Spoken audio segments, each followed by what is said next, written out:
Monsieur le maire, bienvenue dans C'est-à-dire. Cet été, vous avez installé 2 dispositifs sur Gennevilliers, les bornes anti-moustiques et des brumisateurs.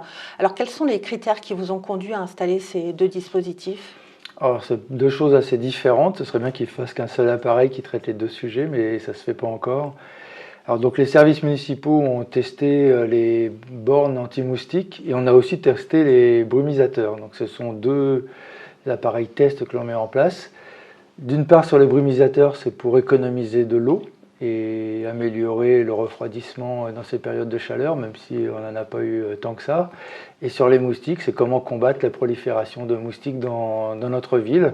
Et donc, on a testé aussi 2 appareils dans des endroits proches des crèches. Alors, à propos des bornes anti-moustiques, comment est-ce que vous avez mesuré leur efficacité et quels sont les résultats? Et est-ce que vous les avez déjà, ces résultats? Alors, on a des premiers résultats. Donc, c'est les services municipaux qui ont mesuré l'efficacité. Visiblement, il y avait un peu moins de moustiques dans l'environnement. Alors, faut regarder le fait que ces bornes ne sont efficaces que sur un rayon de 60 mètres, ce qui est quand même pas très grand, donc il faudra beaucoup de bornes pour tenir l'ensemble de la ville. L'efficacité, c'est surtout qu'on a recueilli 35 000 moustiques en 2 mois dans l'appareil qui ont été capturés. Donc ça montre que ça a diminué de 35 000 le nombre de moustiques dans la ville, donc il y a une certaine efficacité. Donc c'est à la hauteur de vos attentes? Oui, après on ne pourra pas mettre des appareils de ce type partout dans la ville, donc ça n'empêche pas qu'il faut aussi mener des campagnes pour limiter la prolifération de moustiques en évitant d'avoir des endroits où il y a de l'eau qui stagne. Je pense aux gouttières, je pense aux petits pots dans lesquels on arrose les fleurs. Il faut que tous les 8 jours le vider pour éviter qu'il y ait des larves de moustiques qui se développent. Bon, il faut garder ces gestes, ces habitudes d'empêcher de l'eau stagnante qui, elle, favorise la prolifération des moustiques. Alors là, vous dites que c'était une expérimentation, un test. Est-ce que vous allez l'élargir quand même à d'autres lieux de la ville? Oui, l'idée est pour l'année prochaine d'essayer de l'élargir dans les parcs, parce qu'on avait aussi des moustiques dans les parcs où même en pleine journée, les gens se font piquer. Et donc, on va élargir ça l'année prochaine. Il faut savoir que les 2 bornes anti-moustiques nous reviennent à 20 000 €, non, 5 500 €, et ça fait beaucoup d'argent quand même. 5 500 € une borne, c'est-à-dire les 2 bornes. À l'achat, c'est à l'achat? Oui, l'achat de 5 500 € les 2 bornes.